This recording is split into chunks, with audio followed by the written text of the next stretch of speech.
Hello, everyone. Thank you for joining us for this Pulaski County Historical Society meeting, and thank you to the Central Arkansas Library System for hosting us on Zoom. I would like to encourage anyone who is not already a member of the Society to become one. You'll receive our award-winning Pulaski County Historical Review, a journal we send out 4 times a year. We have a Facebook page and a website at pulaskicountyhistory.org where you can get information on how to join. Our presenter today is Dr. Brian Mitchell, who will be speaking about what was once the West Rock community. Dr. Mitchell is a native of New Orleans, Louisiana, and has been a resident of Arkansas for nearly 10 years. He teaches in the history department at the University of Arkansas at Little Rock. His interests include African American antebellum history, free Black communities, and urban history. He is currently working on several digital projects which pertain to free Blacks in the antebellum South and commemoration of the 1919 Elaine Massacre. If you have any questions during this lecture, please let us know by using the chat box. We'll try to get to as many questions as we can at the end. I'll now turn things over to Dr. Mitchell. Hello, it's wonderful to be here. And I see a lot of familiar faces out in the attendee list. So I'd like to thank you for coming out. And I'd like to start my discussion of West Rock with how I came to hear about West Rock. And at the time I was working for Metroplan, and we were doing the city's first equity housing report. And we hadn't done one since, the region hadn't done one since 1964. So it was really the first time we were looking at race and housing since 1964 in the region. And on all the maps, I kept running up against a little section of town called the West Rock Addition. And I had never seen a sign for the West Rock Addition. I'd never been to any section of town called the West Rock Addition. So I began to ask about the West Rock Addition, and I was told that it was a small Black community at one point that had been razed, knocked down, and moved. And I thought this was unusual. So I began asking my father-in-law, who's a native of Little Rock. And to my surprise, he pointed out, yes, there was a West Rock. And I was like, well, what do you know about it? And he said, well, that's where I'm from. And I said, I had no idea that you were from West Rock. So I began asking him more questions about the West Rock community and what it'd been like and why did it move. And I also began looking for more information on this community to see what I could figure out about it. And I'd like to start with this map. And I know this is a title screen, West Rock, The Taking of an American Dream. I'd like to start with this map. And this map is a slum map. It shows where the planners of the West Rock Housing Authority, or the Little Rock Housing Authority, the communities that they assess to be slum areas. And the plan for these slum areas were truly to knock them down and to relocate the individuals, allowing those areas to be redeveloped. And if you look at the placement of many of these so-called slum areas, particularly West Rock and the West End area, these are in what was decided later to be the white side of town. So the removal of these slums and the designation of these slums is quite opportunistic and helped further this separation between Blacks and whites. Dr. Mitchell, can I just jump in? We're not seeing the slides. I'm sorry. That's okay.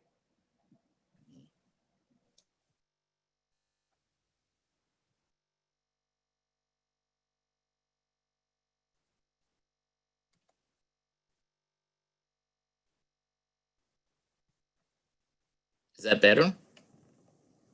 Yes, thank you. Okay. The yellow spots on the map, the yellow blocks that are located, are the designated slum areas. You can also see a light green section, and that light green section is the newly proposed public housing that was to be built once these slum areas were cleared.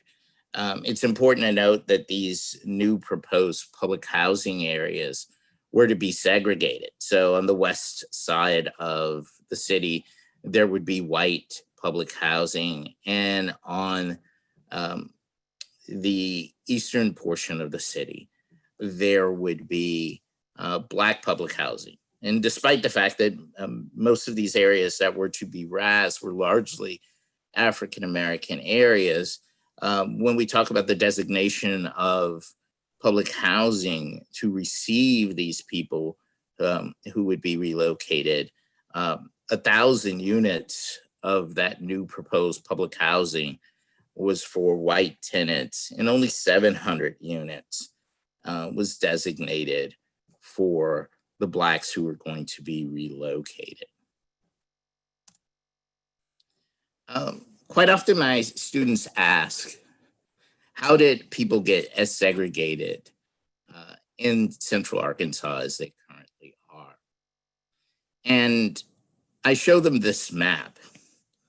And this map is a Christmas tree map. Each of those dots represents 10 individuals. The green dots represent the white population, and the red dots represent the Black population of the region. One of the things that's important to note about this is that there seems to be a sharp divide between these populations. And it's even crisper or more sharp when you blow up the region and you're able to see the counties of the region. You see that Blacks are concentrated to the eastern portion and whites are concentrated to the west. I asked the students, do you believe that this happened by happenstance? Was this accidental? Or do you think that this was by choice?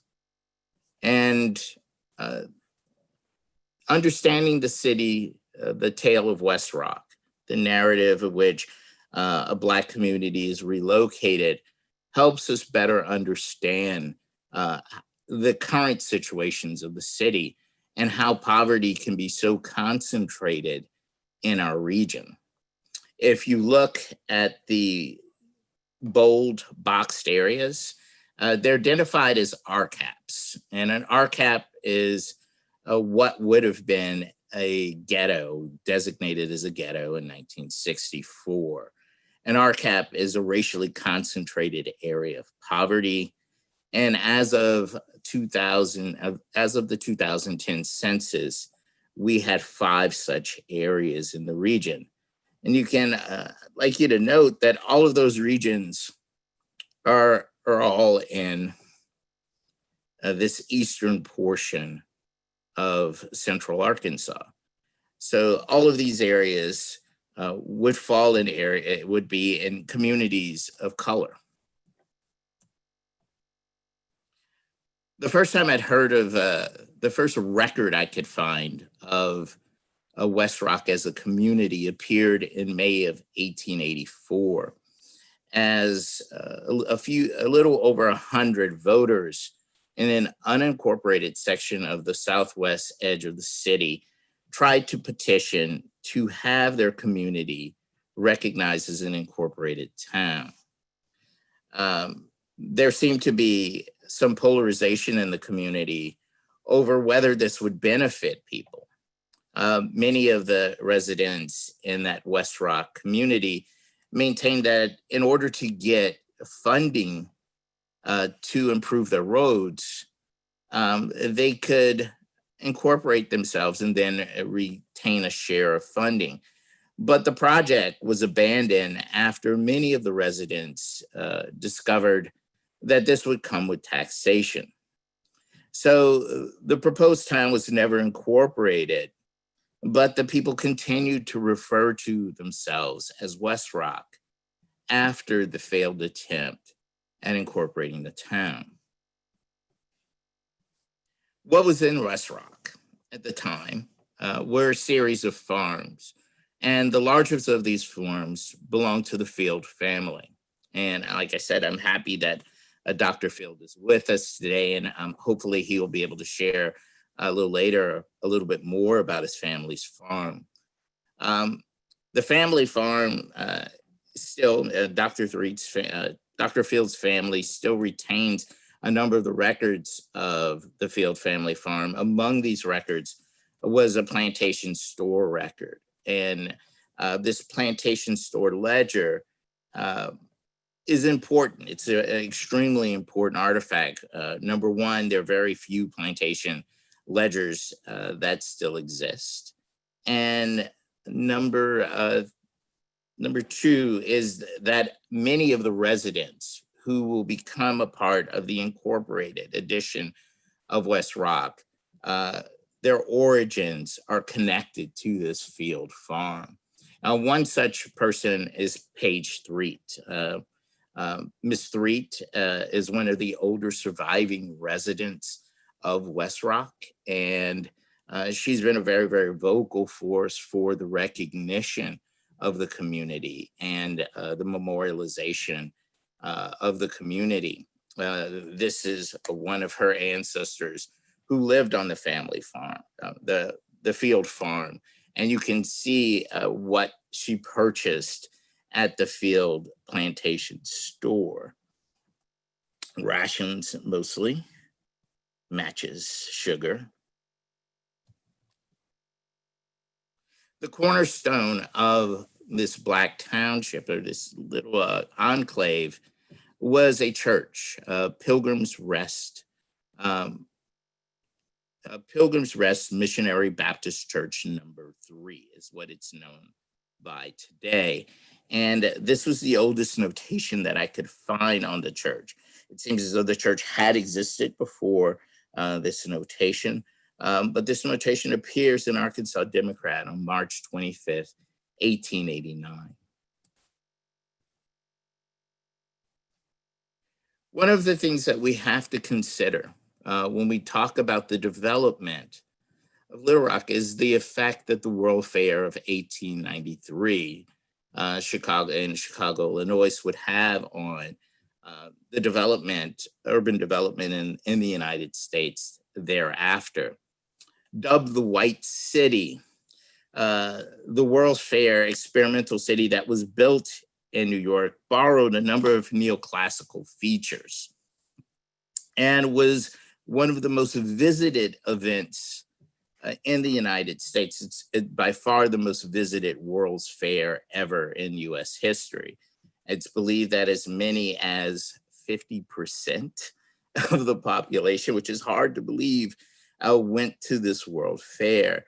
And many planners, mayors, city directors came back to their towns and cities with visions of what they could rebuild if they could knock down the slums and could replace them, refashion their cities.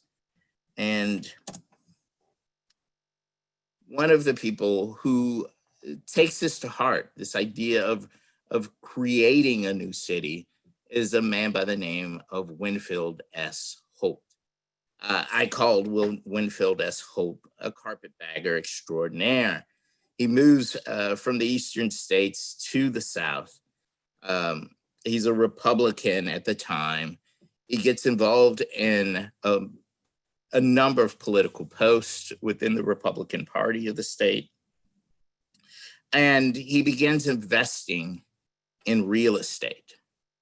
One of the things that he invests in is the development of a platted addition to the city. And he calls this platted addition West Rock. Holt's West Rock would be built adjacent to, just below the hill, from another development which was being completed at the same time. And this development is Pulaski Heights.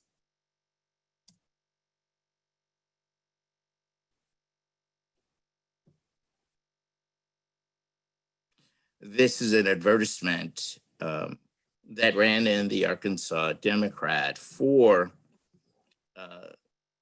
both West Rock and the addition to Pulaski Heights. As you can see, it advertises West Rock as a collection of 50 lots that were available at exceptionally attractive prices. Another advertisement for the town describes it in a little bit closer detail. It describes West Rock as a new town for colored people, and said that 5-acre plots could be purchased for as little as $5 down and $2 a month, which made it seem extremely affordable to people who are already working in that area. It should be noted that within that area was a railroad depot, a lumber yards, and the field farm, which would have been where many of the workers or many of the people who were interested in buying the homes would have come from. As early as 1910, the developer began having celebrations to attract potential buyers to the area. These celebrations would often include barbecues, brass bands, and noteworthy individuals. And one of the attractions that I usually get a lot of back and forth, but one of the people that is brought in to attract and work as an agent for HOLT is Scipio Africanus Jones. So if Scipio Africanus Jones is recruiting people to come over, Blacks in Little Rock, to come in and purchase homes in the West Rock addition. Now, I want you to compare what we saw in the West Rock addition to what's happening simultaneously in the Pulaski Heights area. In the Pulaski Heights area, what we see is more akin to what we saw in the White City. This ideal place is being built, and I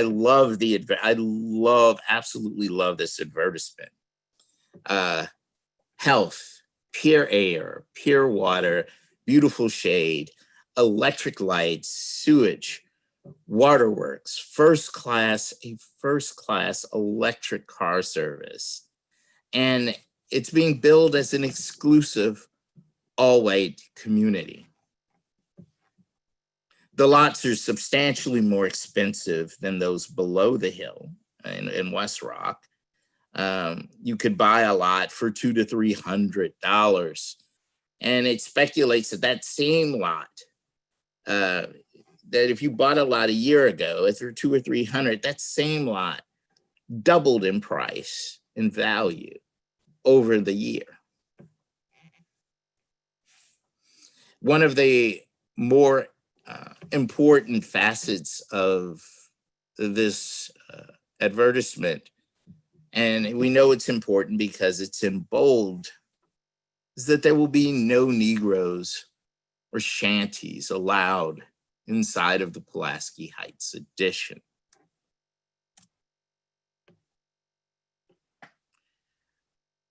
The next part of the West Rock story begins in the 1930s. When Wally D. Kamak, a developer and businessman in the city, would become actively involved in the Works Progress Administration. One facet of the Works Progress Administration was slum removal and the development of public housing. And Kamak would be sent to Washington, D.C.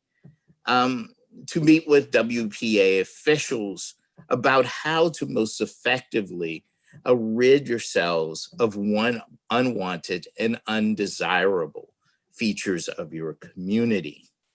And one of the things that Kamak learns and relays in a newspaper article when he returns is that the removal of undesirable peoples in undesirable housing conditions is best done by an organization of representatives of the press, the Chamber of Commerce, city and county officials, and a non-partisan basis. So if you make a committee and you stack it with all of these influential facets of the community, the argument was that it would be much, much easier with a coalition like that to rid yourself of undesirable people.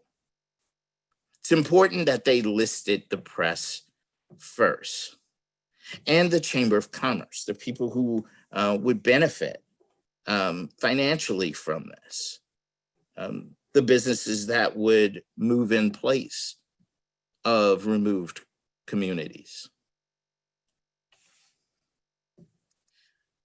The war happens, and the project to move these undesirable communities is put on a shelf. However, it's only shelved until right after the war. And what becomes almost a central component of this moving is a gift that is given to the city by one of the philanthropists in the area, who had been the former business manager of the Arkansas Gazette.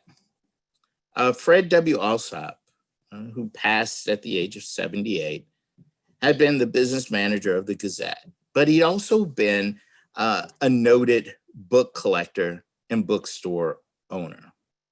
The owner of the Chapel Bookstore, he had a noted collection that included a number of rare tomes. And in his will, he put aside $5,000 of the proceeds from the sale of this collection to buying and removing the houses on the adjacent side of the ravine. In this way, the park could be expanded. And he had been a leading force in the development of the park. The park would be named after him. And he wanted to make sure that the other side of the ravine looked as beautiful as the side which held the park itself. I should also note that there was, outside of the fact that West Rock was on the opposing side of the ravine and happened to be Black, there doesn't seem to have been any mention of, and at least in Alsop's mind, of the removal of Blacks as the leading feature in this. He really wanted the other side of the ravine to be a completion of the park.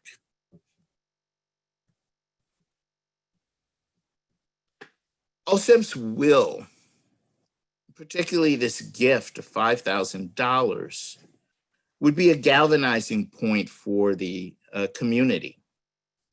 And as early as August 1st, 1946, we see attempts by individuals within the community to raise concerns about what is going on within West Rock. On August 1st, 1946, an anonymous letter signed just taxpayer appeared in the Arkansas Gazette. The correspondence maintained that there were alarming conditions in the West Rock community. It contended that the West Rock community had become a dumping ground for garbage, and that there were hogs running wild in the streets. The taxpayer maintained that they had called numerous times to the Department of Sanitation and had received no contact back. Therefore, in reply to this anonymous letter that ran in the newspaper. The Department of Sanitation, members of the city council, and a number of other noteworthies, including the press, decided to go and visit West Rock for themselves. What they discovered it was not a breeding ground for rats or mosquitoes. None of the filth that had been portrayed in the anonymous taxpayer's article could be found. In fact, there was only one single pig on a lot, and that was truly the only pig that they found there. And there were no rats running free, no mosquitoes breeding.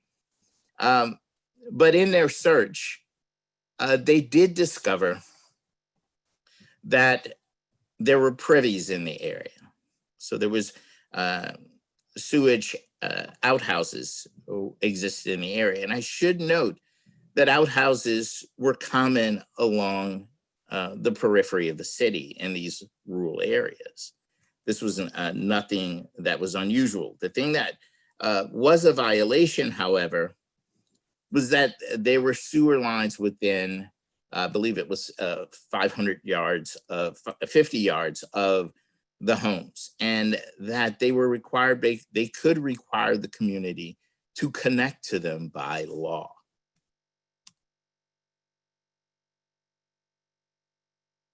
They did just that. The Department of Sanitation demanded the homes that weren't connected to these sewer lines to connect to the sewer lines. And the community galvanized itself through the church to raise money and to do much of the labor themselves, connecting the houses that had privies to the sewer lines. On at least 2 occasions, at the top of the hill in the heights, burning crosses appeared, along with threats that the community should be moved.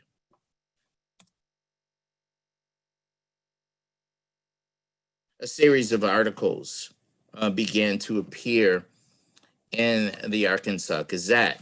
These articles almost always picked out the houses of widows who had no other means of support as examples of what the housing stock was like inside of West Rock. And they were often showed both accompanying photographs of what the city was proposing to replace the housing that was already in West Rock. So you have these side-by-side examples, the one at the top being a house of a widow that was living in West Rock, and you could see its dilapidated condition.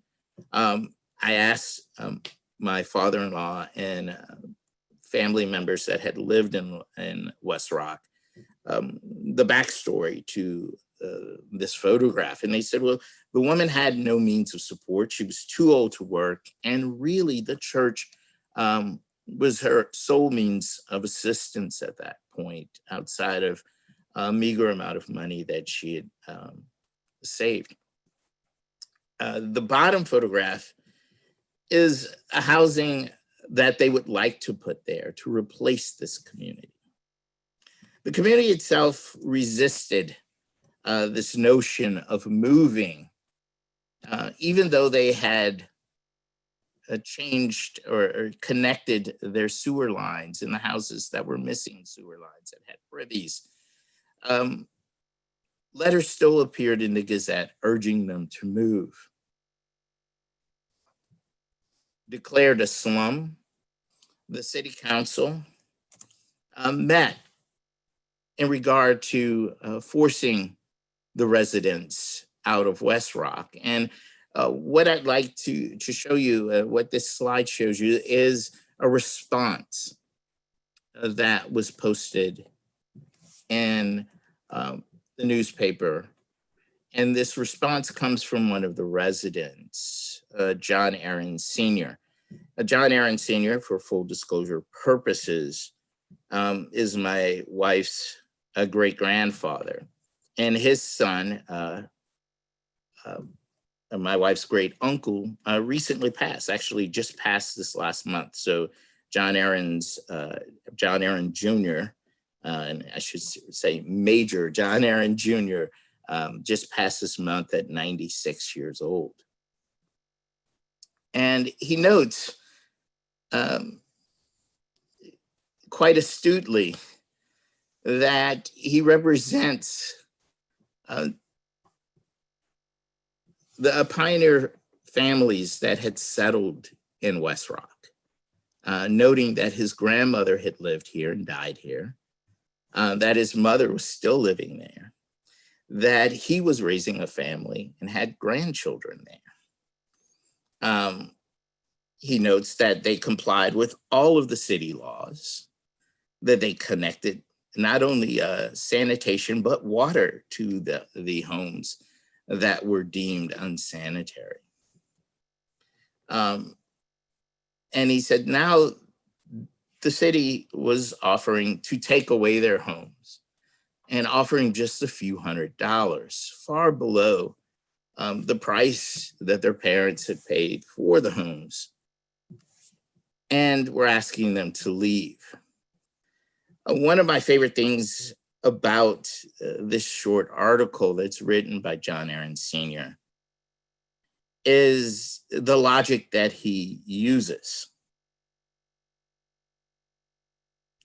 And in essence, he's maintaining that for 3 generations, his family had come, built up the land. And now that they are being asked to leave. And he wondered if they left and went and did the same thing in another part of the town that was undeveloped, what would keep whites in the city from taking that from them also, if they desired to do so?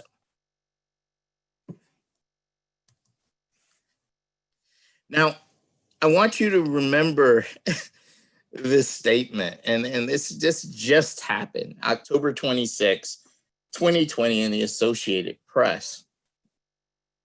Jared Kushner wrote that Black people must want to be successful. And it's important that we note this when we look at the letter of John Aaron Sr. This idea that there is Black autonomy and economic success and wealth can be attached to it. I want you guys to be thinking about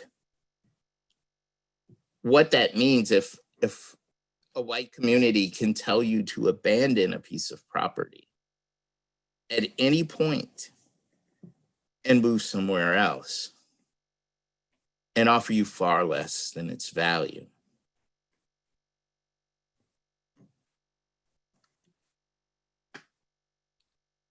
The matter of Little Rock was taken to the vote. And on May 10th, 1959, 1958, I'm sorry, a vote would be taken to see what would happen to the West Rock community. By that point, the city and the Housing Authority had come up with a $16 million plan for public housing and redevelopment. And one of the interesting things about this election is the polling area for many of the residents inside of West Rock was moved. No longer will they be voting at one of their local churches. It was moved, the polling spot was moved to the office of one of the developers in the region. So they literally had to go to the developer who wanted to redevelop their community and vote. The Black residents would lose. And their loss was devastating because it meant that the whole community would have to be removed. There were, by the point of the elections, some 65 remaining families inside of the West Rock area. Originally, there were a total of about 90 families. Many of the families began to move early on when churches were burned. When the crosses were burned on the hill. And as political pressure began to come down on the community to relocate. We know a little bit about the community from the reports of the Public Housing Authority, which looked at the role and the occupations that every adult resident in the community had. And if we look at this list, these are of the 60, the remaining families that were there. These were the occupations of the people who resided in the community. And they tell us a lot about this working class Black community. And one of the things I should note about this list of occupations is that the people up the hill are extremely dependent upon the people below the hill. The very existence of the West Rock community was largely the convenience of the people in Pulaski Heights. They would have very quick access to groundskeepers, very quick access to domestic workers, babysitters, nannies, who were just below the hill and would have no excuse to not be there when they desired them there. One of the reasons that we have to begin asking ourselves, so why did they move the West Rock community? What was in it for the people at the top of the hill? The decision to move the West Rock community was heavy laden. It wasn't just one particular reason. The highway department they desired to expand Cantrell. So when we look at the Cantrell addition, that huge curve that happens just north of Riverdale, that was built. And in order for that to be built, land would have to be taken from West Rock. Another concession was to the women who wanted to expand the park. The expansion of that park would mean the removal of houses in West Rock. To developers, the removal of West Rock was a huge boon. It allowed them to build a commercial district conveniently located just below the hill for the people in Pulaski Heights. For those individuals concerned about integrated schools, the removal of the West Rock community meant that those children in Pulaski Heights did not have to fear or worry about going to schools with Black children. For school children at the top of the hill who desired a baseball diamond, the Parks Department would now have the land to do so. Everyone seemed to win in the removal of West Rock, except those residents in West Rock. The residents in West Rock, for the most part, were property owners. There were a few renters, but many of them had been there, like my wife's grandfather, for generations. I should also note that not all the families in Pulaski Heights felt similarly about the removal of their Black neighbors. One doctor had been visiting Europe at the time of the removal and heard that the election had gone unfavorably for the people of West Rock. The story, as the story goes, he returned home early so he could assist the woman, the domestic that worked in his house, and make sure that she could find housing elsewhere in the city, putting down the down payment on her new house.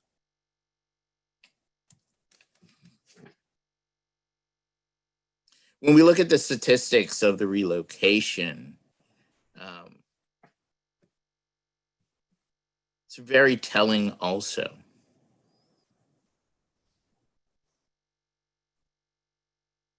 You look at how many individuals relocated from houses that they owned to public housing. How many of these people in West Rock were relocated from houses that they owned to rental property? And how many of these individuals that had been a part of this community were forced to relocate outside of the city completely?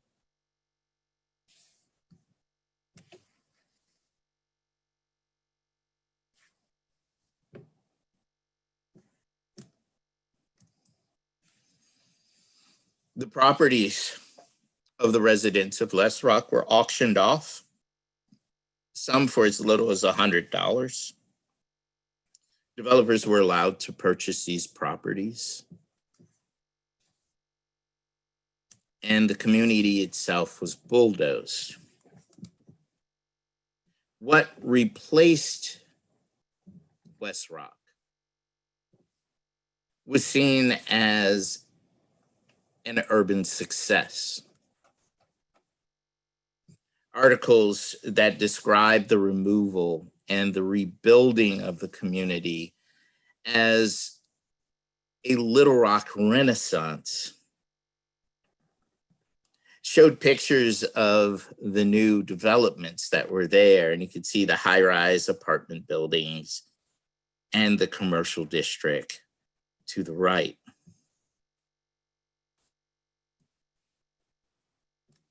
Despite this so-called urban renaissance, on the opposing side of town, the eastern side of town, poverty was concentrating.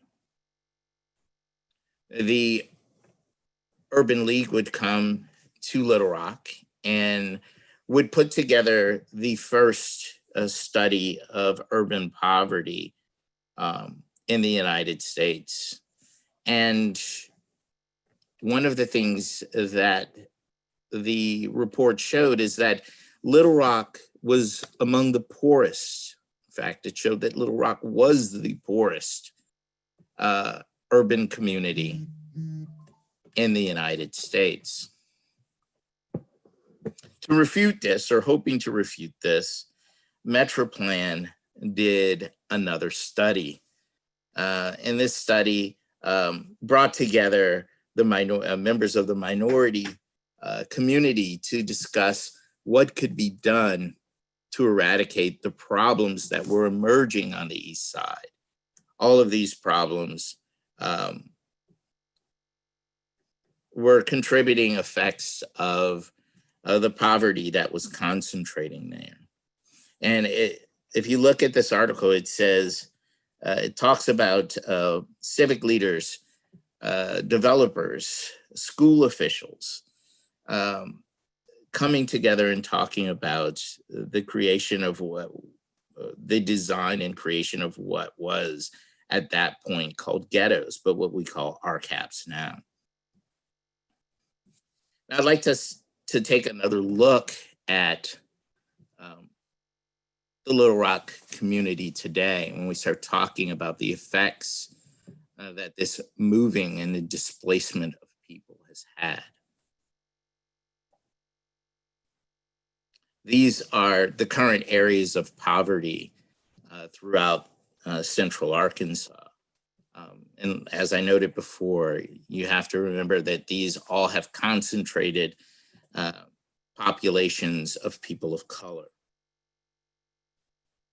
When we look at the poverty index, I want you to note that the least desirable areas are those areas that show up as white, and the most desirable areas in the region are those areas that show up as the maroon color, that dark maroon.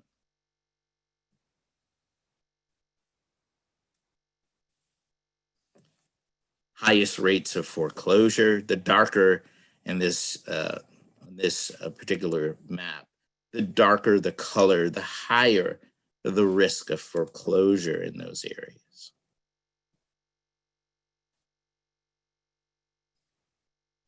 This shows a map of all of the food deserts that exist as of the 2010 census.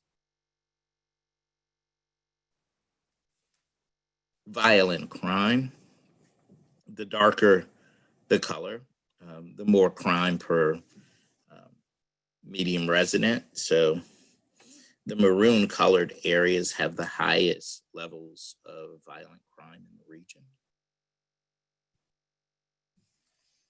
We talk about household food stamp percentages.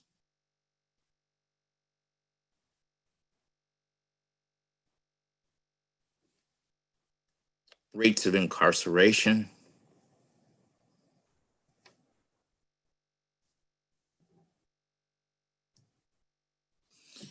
And a student asked me to include this. He said, where is the worst place to grow up as a child as far as access to opportunity was concerned in the region? And it was Census Tract 12. And if you want to know where Census Tract 12 is, it's where our municipal jail is located. There are a number of cemeteries. Roosevelt runs straight through it. It's where Roosevelt and Asher connect. Had the most obstacles to success than any other census tract. I'd like to close out my discussion there and open the floor for questions, if any should have.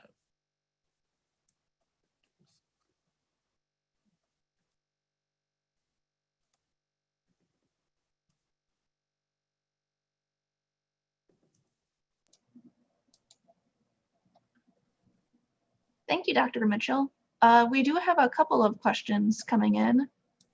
One, this is from Francis Carner. There seems to be evidence that the director of Little Rock Housing Authority, 1956, sought to promote the idea that the $5,000 bequeathed in FW Alsup's will was contingent on the city endorsing the entire plan, complete removal of West Rock. Later articles disputed the director's claims. Did you find support in your search for this? Yes.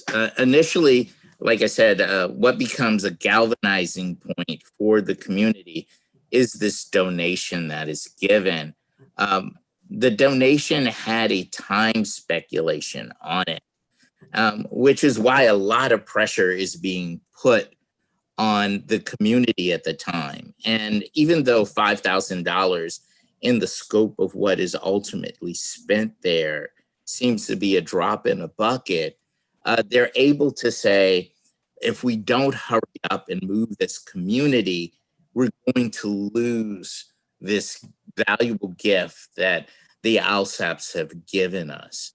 So a huge amount of pressure is put on the community to make sure that that gift is not, and the wishes of Mr. Alsap are not ignored. This next question comes from Skip Witherford. Dr. Mitchell, I have heard that one of the reasons for West Rock removal was that members of the Riverdale Country Club didn't want to drive through a, in quotes, slum area traveling to and from. And that may be. There were a number of people who, like the anonymous taxpayer, sent the letter to the Gazette arguing that the community of West Rock was a slum. And I want to give a lot of thanks to Francis Carner, who's with us today, who put in the first question, for the work that she did. She sent me a wonderful uh, newspaper clipping about the sewage in Pulaski Heights, and it suggests the newspaper article suggests that the sewage that was coming down from Pulaski Heights was going into the ravine by the park directly. I mean, it was just opening into their ravine. So much of what they were complaining about was their own waste that they were sending down the hill into the Black community. Sky Brower asks, would it be possible to get a copy of your presentation, or will it be shared? And you can access this session anytime on YouTube. James Metzger asks, do any families move to the Pankey edition further out, Cantrell or Highway 10? This brings us to a fascinating discussion of what survives of West Rock. And I think this is probably the most important facet of the discussion. We think often of communities as a physical location, but the thing that has outlived the physical location of West Rock was the most important institution in it. The church, Pilgrim's Rest Missionary Baptist Church number 3, was moved. The members of the church paid for another church. Many of the residents were moved to Granite Mountain. So on Confederate, which is no longer Confederate, there was a church built by the members of that community in I believe it's 1960, that they purchased the lot there. The last member of the community left, and I know this because it was my father-in-law, left the community on Christmas Eve of 1959. So really, when we talk about this relocation, we're not talking 100 years ago, as we are when we talk about the atrocities of the Elaine massacre. We're talking about something that happened quite recently, a point at which there are a number of residents and members of Missionary Baptist Church number 3 who lived in West Rock and were part of that removal. I invite you guys, and I'm trying to, as soon as we get off of COVID, do an event at Pilgrim's Rest number 3. I had one event at the University of New Orleans around the West Rock removal. And what was wonderful about that event was the fact that many families from the Pulaski Heights community came to that event looking for their nannies and domestics that they had known and grown to love and think of as family. And they were able to connect with the descendants of many of those individuals for the first time at that event. And I'd love to have another event like that. And I've talked to members of the church about hosting an event of that nature. So if I can build enough interest around that topic, I would love to host a get together and a sharing of, artifacts that remain, pictures or letters that remain from the two communities, and put together a sort of narrative of how the symbiotic relationship that these two communities once had with one another. Rhonda Stewart asks, do you know the projected wealth lost to these original West Rock families? I'm sorry? Do you know the projected wealth that was lost to these original West Rock families? There was a wonderful thesis that was done last year by a student at the University of Arkansas, Little Rock, Miss Nancy Tell Hall. And she does do a calculation based on the resale values, the most recent resale values of properties there. And it is because of the large size of these lots, many of them were subdivided into much smaller lots, which allowed for very large profits to be made on the reselling. It's way up in the tens of millions. Guy Lancaster asks if you're working on a book on this subject. I would love to. That it's one of the things I have been writing about. It's a little hard to get to archives these days. And there's some records I'd like to go up and see that are in Ithaca at Cornell. So if I can get some support when we open up, I would love to tell the story of West Rock. And I would love to tell the story of West Rock also for younger audiences, possibly as a graphic history, to help them better understand race and spatial issues. It's one of my beliefs that if we can get around the spatial issues of regions and help us to realize that we are all citizens, and as goes one community, so goes the others in a region.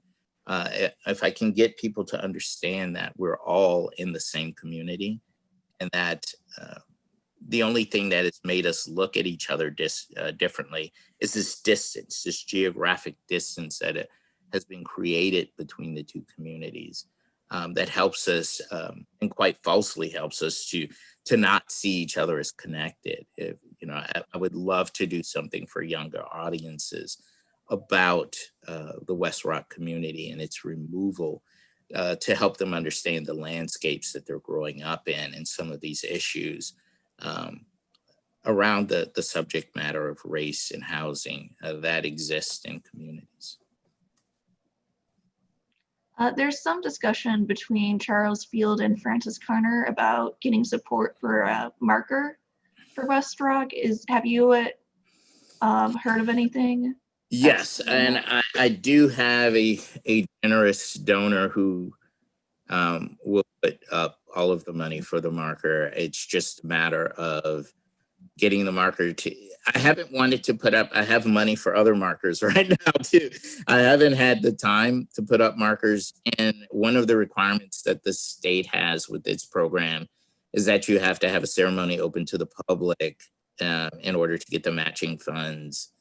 And that's the only thing that's holding up a lot of the marker projects that I have right now, is if you go through all the exhausting trouble of doing the research and you want the people who are invested in this sites to be there and to be able to bear witness to the marker being placed there and to be able to share in the experience. So a lot of this has been put on hold until we can all get together again like we used to. I know, public history is so much about people that the absence, this absence that we've had because of COVID has really set the public history community aback for a little bit. It isn't that we're not working, we really are. It's just, we want you guys to, the huge part of this is sharing it with the community. And we want to make sure that all of the people who are heavily invested in this community, that they have the ability to be there and bear testimony to what's going to take place. So yes, there are people that have contacted me about their willingness to assist in the cost, deferring the cost of the marker. I've even done the wording of a marker. There are some permissions that I need. The Pilgrim's Rest Church would like the marker to be placed where the old church was, and I'd have to get the permission of the apartment, the condominiums there, to place the marker right outside of their parking lot. And there are a couple of other things. I don't want to just place a marker. I really love the notion of getting these two communities together because they meant so much to each other. Every time I go to it, I have a public event about West Rock and people from Pulaski Heights come in. There's a great sharing that takes place between those two communities. And a degree of healing takes place between those two communities. And I think it's important that these opportunities not be distant, you know, that they're able to see one another and talk to one another and discuss the things that went on.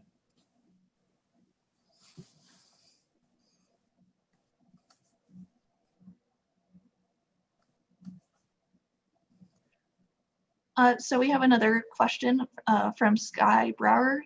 I've been concerned that the historic Pankey community is slowly being eroded by ongoing development. They will soon lose just a little bit more to make room for expansion on Cantrell Highway 10. What are the possibilities of protecting and preserving that community and helping revitalize it? There's a huge connection between Pankey and West Rock, and I will tell you what that connection was. Miss Pankey, there was a Riverside school in West Rock. It was an all-Black school. It went up to, I believe, the 6th grade. When the school was built, Miss Pankey became the very first administrator of that school. And I know it sounds, well, wow, she was a principal there at this little school. It's really funny because I talked to some people that knew her very well in the community. And they said, well, she sort of did everything. She was the teacher, she was the principal, she was the janitor, she did everything at the little school. So she has this connection of having been in West Rock, seen the development of West Rock before she and her husband began building their own community. And a lot of people have asked that know that connection, whether she gets the idea for her community from what West Rock had been. And I don't know. I haven't ever had the opportunity to talk to her descendants to find out if she actually borrows this notion that HOLT had of building a community just for Blacks, and she's able to export it further west after West Rock is moved. So that's interesting. One of the things that can be done in regard to the preservation of that community is a designation. You could try a federal designation to help at least people recognize the value of that community, the historic value of that community, and see what happens after that point. It's hard to, one of the things is it's very, and people have learned this about the I-30 project and 630 project, it's very hard to stop development. The powers that be generally have the wherefore, the energy behind them and the authority behind them to really push these things forward. Quite often you can slow them down, or if you can get the argument into courts, you can actually halt them, but that takes a lot of work and a lot of commitment on the part of the community. And Pankey, has been, I know developers that had their sights on Pankey for a while now. So it is an endangered sort of landscape. One of the things I would say is register it, get the story out there, and that way they'll have to do Section 108. They'll have to have public hearings before any sort of changes take place. Francis Carner notes, Dr. Mitchell, we, meaning community business leaders, scholars, should discuss a national heritage area that might include the Pankey community, West Rock, Pulaski Heights, Argenta, etc. One of the things that was really wonderful that came out of UALR was the development of the Civil Rights Trail for the city. And I would like to see the expansion of that Civil Rights Trail to include sites throughout central Arkansas.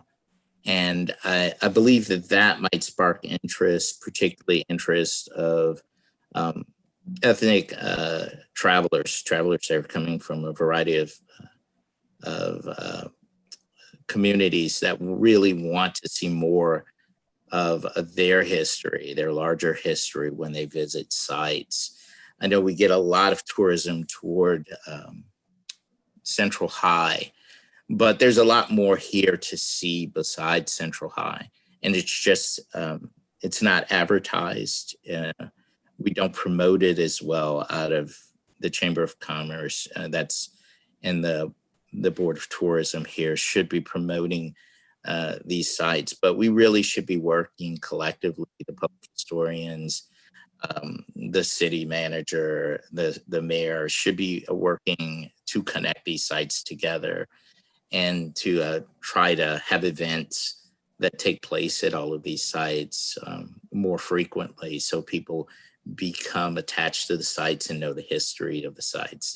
There's so many sites that are here that people that even live in the region don't know about.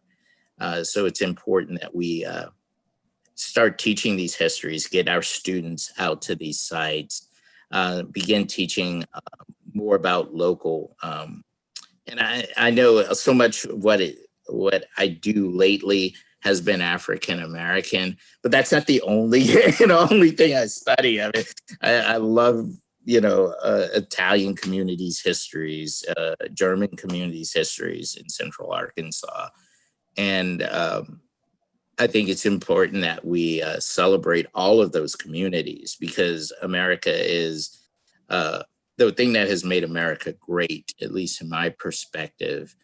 It has been its diversity, and that diversity has been one of the things that has made our nation as successful as it has been.